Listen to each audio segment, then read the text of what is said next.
Let's get ready to rumble.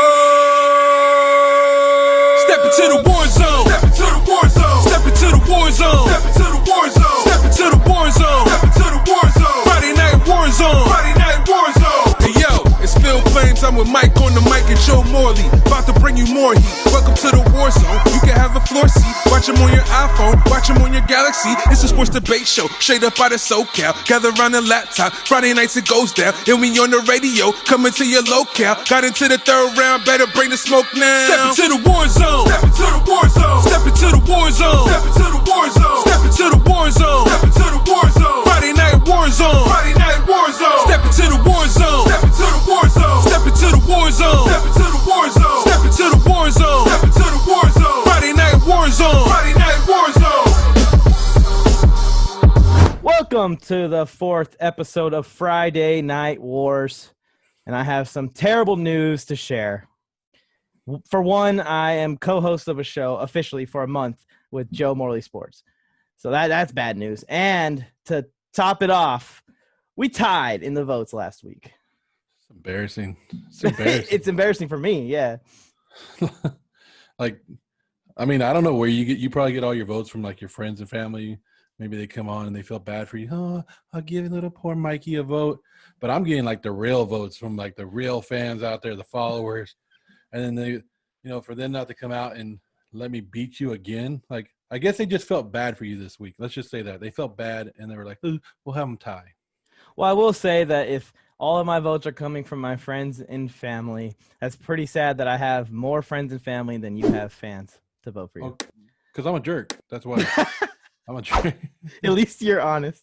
At least you're honest. All right, so instead of using this 60 seconds for me to just berate Joe like I would on any other week when I win, we're going to use the 60 seconds just to let you guys know who made the fire intro that you just witnessed. And it's the first time you probably have all seen it because this is the first time we've used it in front of a show. People that follow us on Instagram, we have an Instagram page now, have seen it, at Friday Night Wars. I'm so happy that handle was available and very surprised that handle was available. But that's what the Instagram is, at Friday Night Wars. That easy. But anyways, the people that worked on the intro, 3 phases, The Beat, RC Productions. Go check him out. You can find him on Instagram. He also talks sports. He's starting up a sports show of his own. His name's Renee. He's actually my neighbor. He's my cousin. He's a great guy. He's worked with me and Joe multiple times before. You just don't bring up the Braves. Don't talk about the Braves. He's not happy about the Braves or the Patriots for that matter. He's probably watching this right now, and he's probably just like, of course, Mike hates the Patriots, and here he goes again on a different show. But don't bring up either one of those things to him. Just go follow his music production page and his new sports page if you can, at RC Productions. Will help you out. Then there's The Lines, the rapper, at Phil Flames. He actually did my intro as well for Mike on the Mic, if you guys are familiar with it. He's a great music producer / rapper. Go check him out. You can find him at Phil Flames. There's a weird spelling. It's Phil, Phil, _ Flames, PHLAMYZ. Phil Flames? Pretty sure I got that. Phil Flames. His logo is just like a little white cartoon character.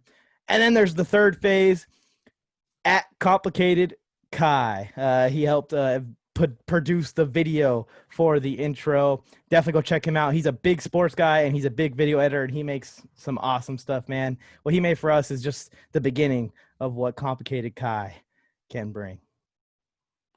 Unlike the Dallas Cowboys, Complicated Kai brings it every time he does something. Yeah, he does. Unlike the Dallas Cowboys, his favorite team. Joe, so the thing about being a jerk, you don't got to be a jerk to the people that are helping us out, okay? Oh, I mean, Complicated, great job. Cowboys rule. My bad. My bad. I forgot. Oh, also, I forgot. Go check out the Fantasy Football Plug as well. He does the little voices in between the segments. Are you ready to go to war, Joe? Because we've done enough chit-chatter to start the show off since none of us won last week. I feel like we're not tying again. We're not tying again. Look, I just wasted a week of my life. Joe Morley Sports at the bottom. Put it down.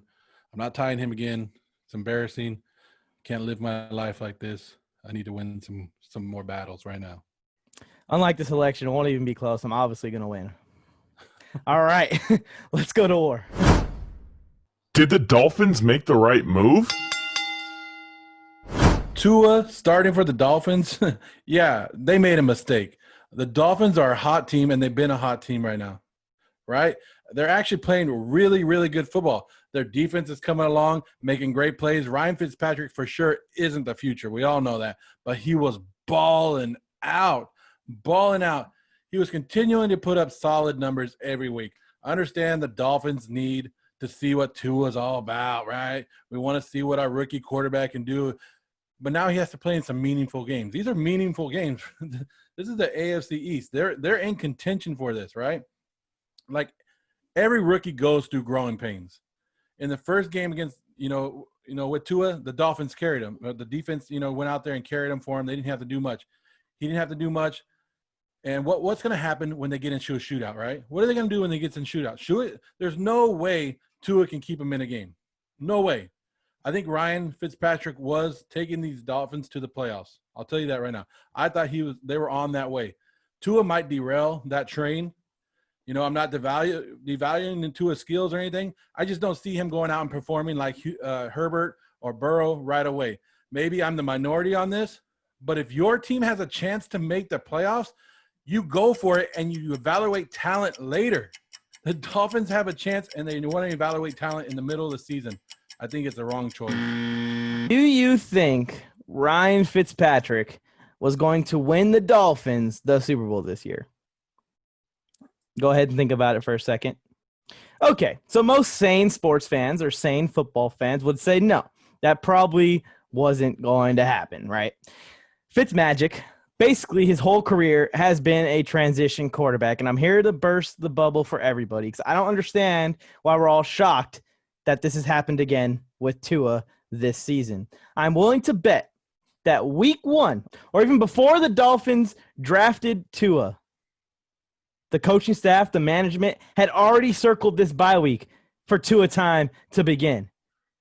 Ryan Fitzpatrick's fate was sealed unless he played at an unreal level. And I know you're saying he balled out, but 10 touchdowns, 7 interceptions thrown is not an unreal level.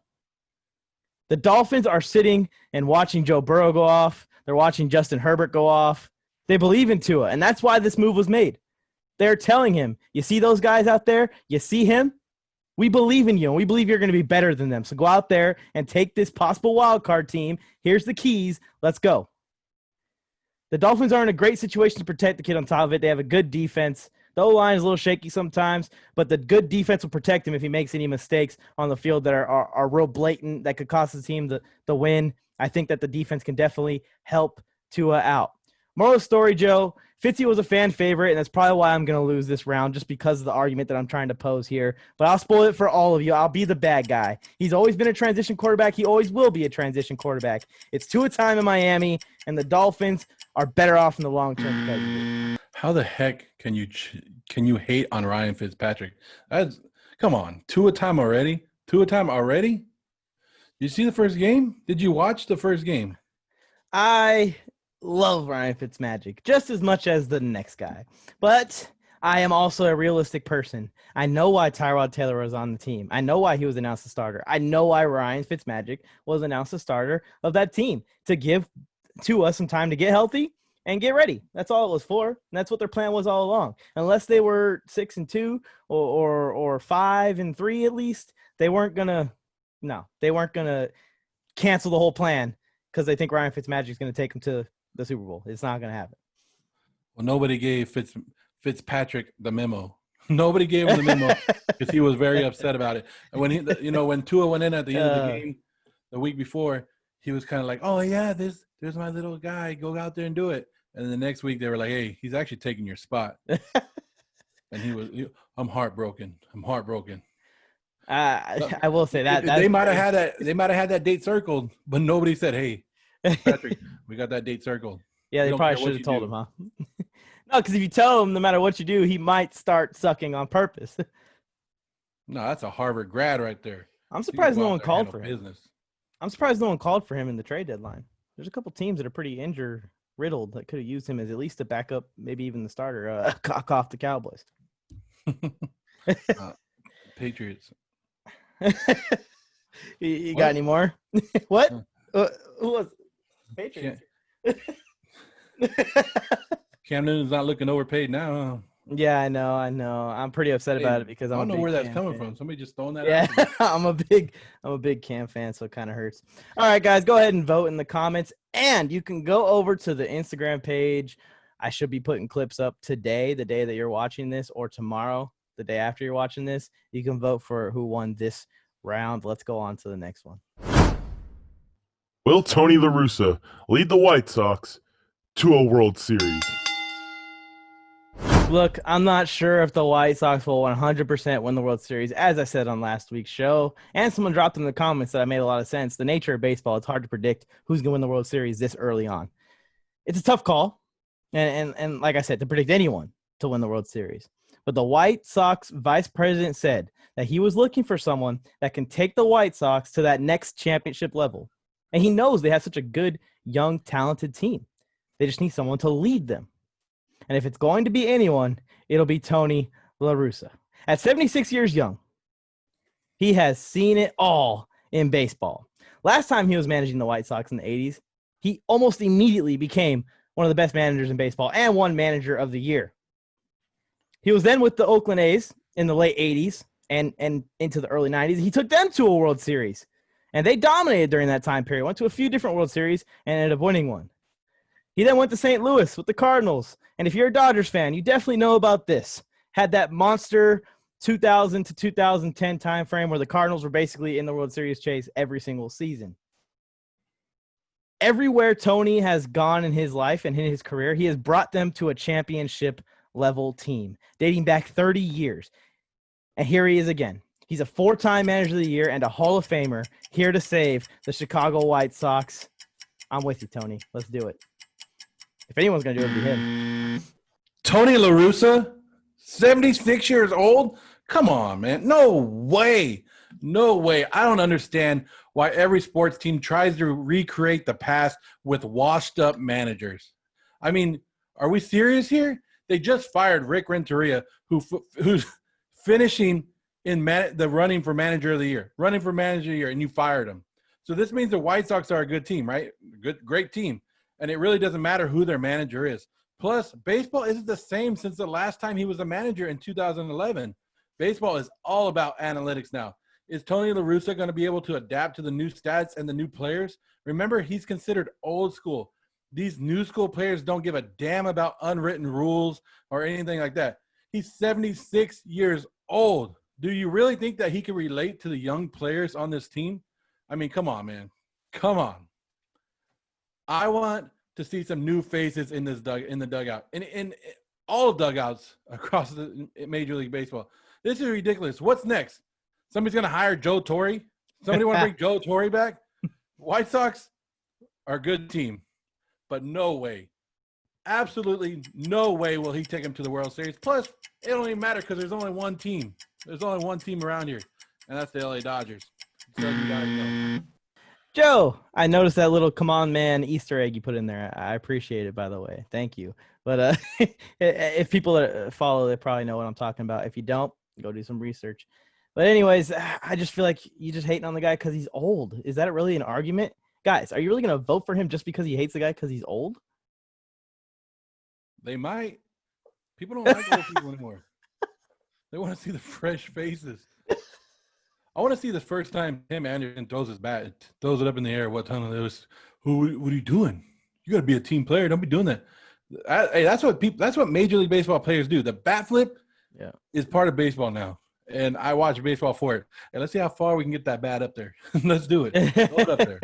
I see what you're saying. I agree with you to an extent, but I think just what this guy has done on every single team, he knows what he's doing as a manager. I know that you're saying that it's new school baseball and he's going to have to adjust to the personality of the players, I guess you would say, because they are definitely allowed to have bigger personalities nowadays than when he probably last managed or coached. But I don't think it's going to be that big of an issue where it's going to hold the White Sox back on the field, if anything.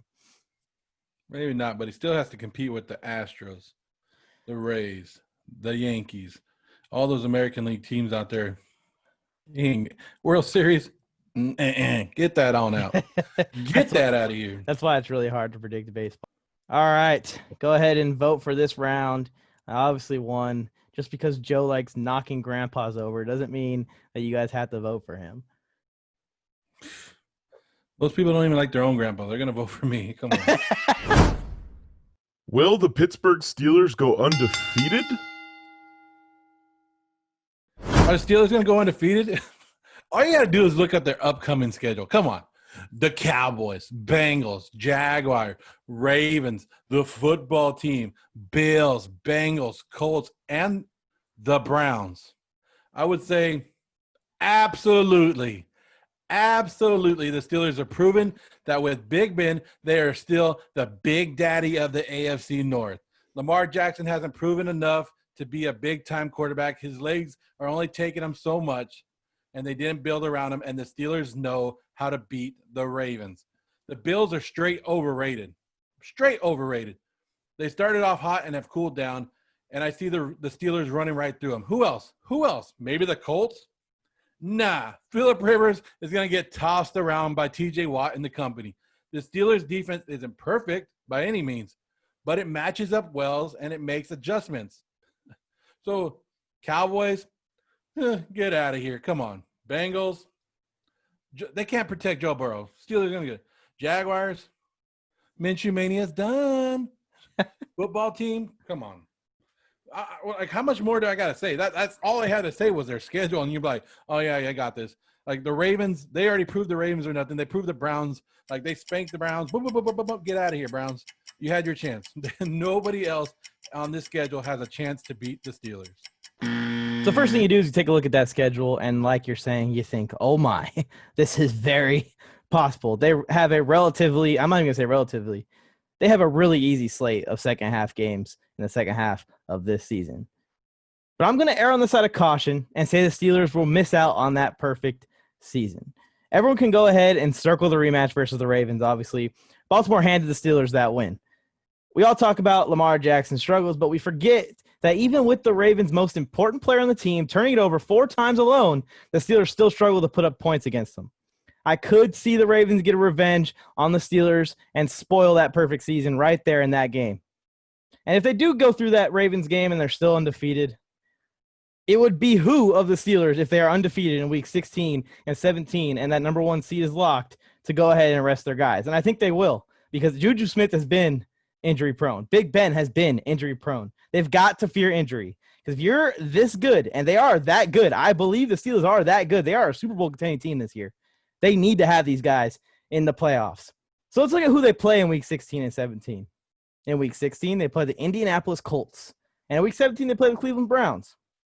2 teams that are in the heated wild card race in the AFC right now. Those are must-wins for the Browns, must-wins for the Colts. So if the Steelers rest their guys, there you go. There goes a 15-1 season. But I do believe that 15-1, 14-2 is very possible for the Steelers this year. I think the Browns can win a must-win game. A must-win game. Baker Mayfield's going to go out there and dominate.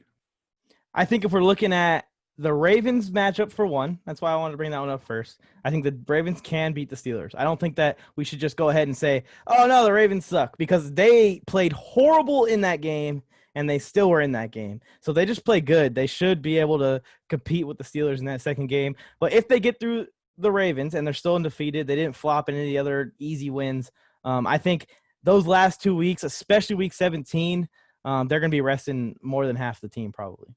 So, and if they're playing a team that needs to win, they're not resting anyone. I think it's possible you could see them slide to 15-1 there in the last week and ruin your argument, Joe.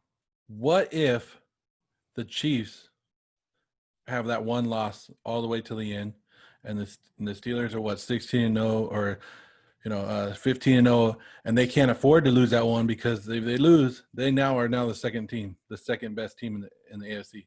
What if there's 2 15-1 teams? Well, then they got to show up, but 2 15-1 teams is very unlikely. I think the Chiefs are going 14-2 or 13-3. I haven't looked at the Chiefs' schedule, but I'm pretty sure that we're not going to see 2 15-1 teams. That's just not likely. Happens very rarely in the NFL. The teams in the NFL are too competitive for the teams to go 16-0, 15-1, 14-2. Even like the one season previous years, you see a lot of 13-3s even as number 1 seeds in both NFC and AFC. That's previous years. We're talking about now. I do know the Chiefs have to play the Raiders again, so yeah, I can see that second loss. There you go. And they got to play the Chargers again. That's a definite loss. No, Anthony Lynn won't. He'll let the Chargers get a lead, and then he'll. Okay, guys, that's enough. Pull it back. Oh, I forgot. We're the Chargers. We got to lose. We're talking about the Steelers, and then we'll get into Anthony Lynn. Yeah, I know. That's how bad of a coach he is. All roads for me and in my world right now point to Anthony Lynn. I walk outside in the morning when I wake up, and I stub my toe on the couch on the way to the kitchen, and I'm like, damn it, Anthony Lynn. This is your fault. If I wouldn't have been mad, I wouldn't have moved the couch a little bit when I was angry this weekend, and I wouldn't have kicked it. Yeah. Everybody's like, the Chargers are the new Falcons. No. The Chargers were the Falcons before the Falcons were the Falcons. Just know that. Yeah. Just look at the history. It don't matter who the coach is. Anthony Lynn's taking the brunt of it now, but it don't matter who the coach is of the Chargers. They blow games. Kickers can't kick. All right. Let's get back on the point here. The schedule is soft, but to see a 16-0 team is very unlikely in the NFL, and they could drop one of these games. I think they will drop one of these games to the Ravens, Colts, or the Browns. But I do see 15-1 or 14-2. 16-0. No, not happening. Undefeated. Miami Dolphins, 72 Miami Dolphins. Watch out. No, not happening. All right, that's the show, everyone. I hope you had a great time. We went back and forth today. A lot of laughing, a lot of fun, and that's what it's about. He's happy. Copy the shirt. Put it down in the comments. Let them know. Make it easy this week. There's no ties because we don't tie. No, we're not tying again. So if you guys, if this goes to a tie, we're doing a push-up competition to see who won. Oh, I'll win that one too. So that's cake. Let's do it. I just want to remind everyone I got out the military like 3 months ago. I just remind everybody that I haven't worked out in a long time. Push-ups. All right, guys, vote in the comments. If you see it's tied, please break the tie for us because I cannot go another week with him thinking that he's better than me because he won last week. No, my mom said I could be whatever I want to be, and this week I'm a champion. I'm taking it. All right. I'm sorry that your mom is a terrible liar. Probably not the only thing she's ever lied to me about, but that's the biggest lie she's told you. All right, I'm gonna take the win, and let's go ahead and close the show out because you never know when you're talking about sports talk, sports debate, when you're going to have to go to war. What? War. To the war zone. Step into the war zone. Step into the war zone. Step into the war zone. Step into the war zone. Step into the war zone. Friday night war zone. What's going on, everybody? I hope you guys like the show. Whether you're listening to us on the radio or watching us on YouTube, make sure you go and like and subscribe to our channel. So you never miss out on me. You can miss out a little bit on Mike, but never miss out on me, right? And for more daily comment, make sure you go and check us out on Instagram at Joe Morley Sports, at Mike on the Mike Pod, and our main page at The Ryan Show Sports, right? So you guys never miss out on daily content. Also, make sure you go and vote in the comment section on our YouTube channel of who you think won each and every round. And it's easy because you just put Joe Morley because Mike stands no chance against me because whenever you debate sports, you're going to war. And that's what we do every Friday night. I'm out of here. Thanks for tuning in.